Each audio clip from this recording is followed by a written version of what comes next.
Okay, here we go. Part two. Part two. Hello, hello. Welcome back. So in the last episode, we talked about the sizzle reel and some of the goals that I had when making the sizzle reel. Please check the. I don't check it out. Check it out, please, and leave a like on it. Today we're going to talk about making the short film. Now, the short film was a much bigger endeavor, and it had different goals with what I wanted to do with the short film. Because the sizzle, I wanted to just pepper in a lot of cool, flashy, interesting moments, whereas the short film, I wanted anybody who was going to be investing or jumping on as a partner to hear how these characters would talk, to see what the narrative was going to be, to feel what the neighborhood was going to sound like, what was going to feel like, how the characters are going to interact, how I'm going to frame things, how I'm going to color things in a more cohesive package. Because the sizzle reel, as I found out, people found it interesting because of how well executed it was, but you don't really know what the story's about. You don't really know who the characters are. It's just really cool images set to a really cool soundtrack and really cool moments, but you know, and so I needed to sort of attack my short film with a lot more purpose. My main goal was to get the audience to want more. Number one goal. That was my goal. I wanted the audience to want more at the end of the short because it was a proof of concept. All I really was wanting to do was introduce the plot A and end at the cliffhanger. With the audience wanting more, since I already had the feature, I was able to sort of lift moments from the scenes, rewrite a couple of moments to make them work, and then boom, I had a short film that I was under 8 minutes. Now, fortunately for me, I really like the setup I wrote. I really like the characters. I really like how the conflict comes into focus. The second thing I wanted to do was establish the tone. I wanted the people who watch this to feel how the characters were, feel how the story was going to move, sink into the world more and more as each minute, each second went by. And so the third thing I wanted to do was to build on the strong visuals that I felt I built on with the sizzle reel here in the short and make it last longer. It was one thing to sort of build a shot that you're only going to see for 2 seconds, and another where you had to hold a conversation, you had to hold a frame, you wanted to go from A to B, you wanted to use this camera move into that camera move. It was a different thing to compose a shot that was going to be held longer and had to be just as impressive, because I was interested in announcing my visual style, not just in the sizzle reel, but here in the short film. The fourth thing I wanted to do was make each character memorable. Now, in the feature, they all have time to breathe, but in the short, there isn't that, not a lot of airtime there. I'm trying to make this thing for under 10 minutes. And so when each character is introduced, I want them to be introduced in a very memorable way. I want them to have memorable characteristics. I want them to have memorable dialogue. I want them to have memorable moments that you are left with. But I did want to make it feel like this person is important, so here's how I want to frame them. And the fifth thing, and the thing I think might have been sneakily the most important thing, was to let the music shine. With the sizzle reel, I used a copyrighted song that I knew I wasn't going to be able to sort of put on YouTube or pitch. I had to use the sizzle privately because I knew I couldn't keep the sizzle on YouTube without getting copyrighted and without, getting in trouble. So for the short,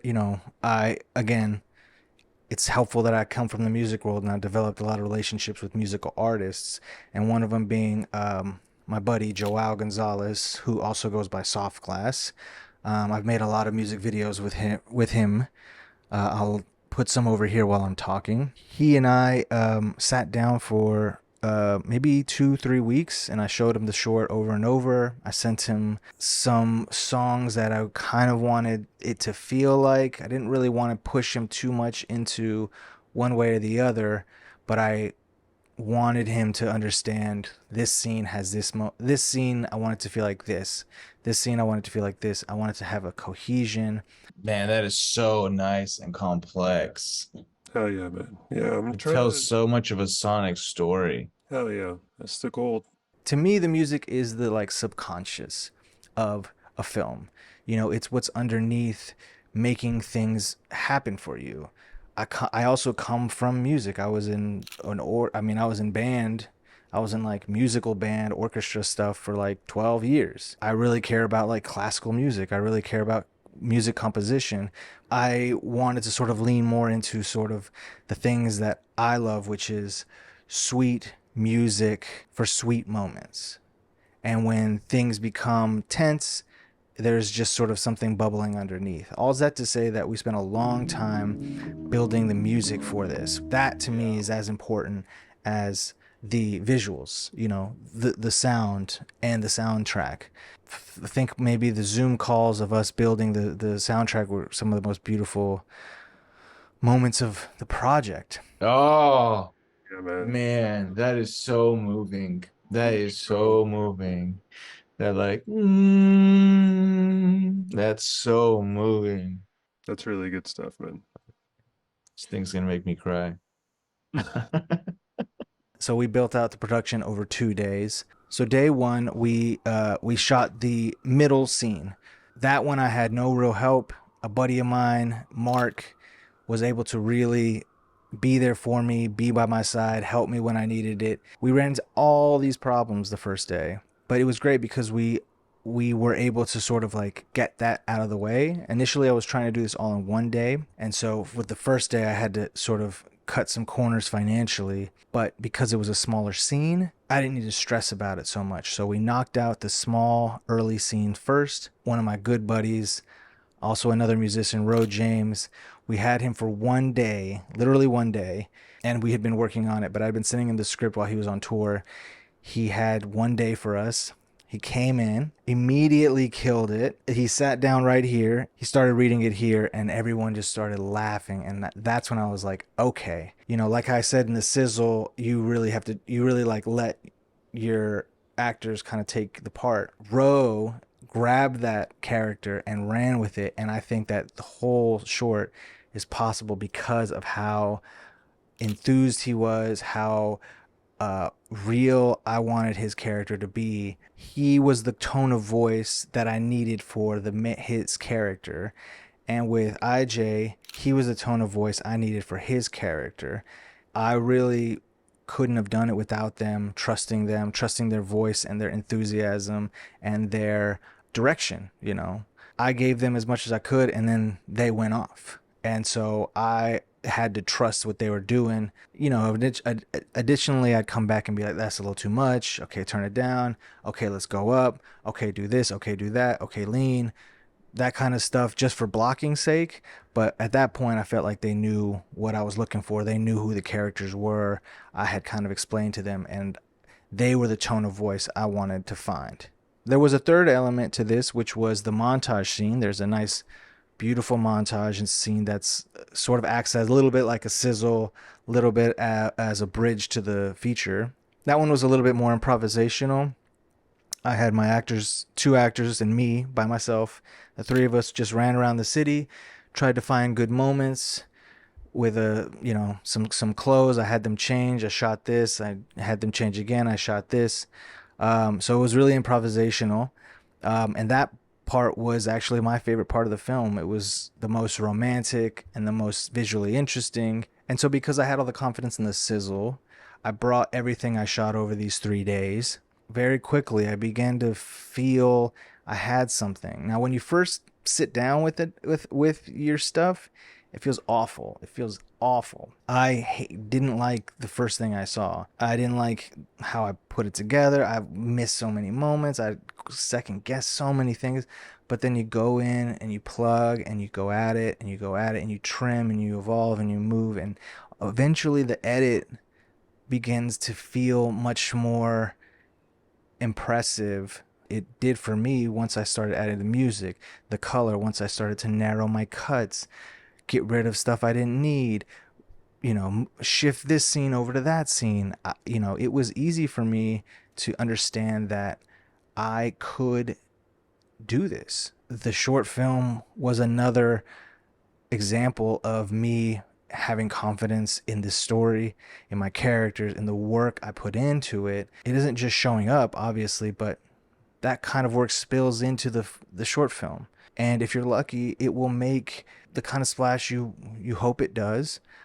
It's certainly has been for us in terms of its reception. I'll go into that a little later in the next episode. I want to say that both the Sizzle and the short felt very big mountains to climb mentally. One of the things I would say is that it's not a big climb. It is 8 minutes. You can make 8 minutes. You can get your friends together.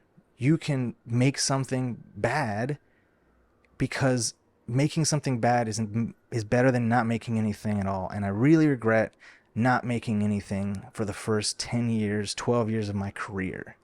Now that I'm here, I feel invigorated and I feel purposeful that I get to continue to make this story happen. And when it happens, it will be a very sweet moment in my life, and hopefully in the lives of the people that come along the way and participate in the journey. Hopefully I will get to share that with you. I know I'll get to share the short film with you very soon. It's just in its festival run right now. I just want to encourage you again to go out there, write something, make something happen. Don't care if it's bad. Eventually it will become good. Eventually you will be where you want to be with these things. And if you want some more advice on short films and filmmaking, Standard Story Company is a really good YouTube channel that I've been following for a while, and it taught me a lot about what I should do and what should I avoid to do when it comes to short films and features. That was a big one of learning how to construct this feature, because initially I had a 20-minute short film that was really not going to work. No one was going to be interested in featuring it. I was going to not have the muscle or the power for that. And just watching his videos, he taught me a lot about what to do, what not to do, what to think about, how to plan, how to prepare. And so I want to point you to him. I want you to continue coming back to me if you have any questions. So please please subscribe. I'm going to be here talking about movies. I'm going to be here talking about my life upstate, our life upstate, and continuing to talk about trying to make this feature film. Next up will be, I don't know, maybe the editing process, maybe the film festival process, which is what I am currently at right now. We're almost caught up on all of it.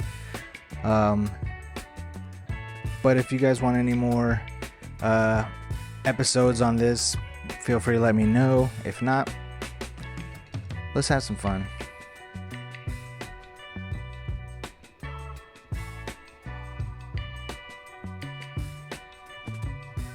So to recap, get the audience to want more, find the tone of voice, throw a lot of style into each scene, make each character memorable, have the music shine.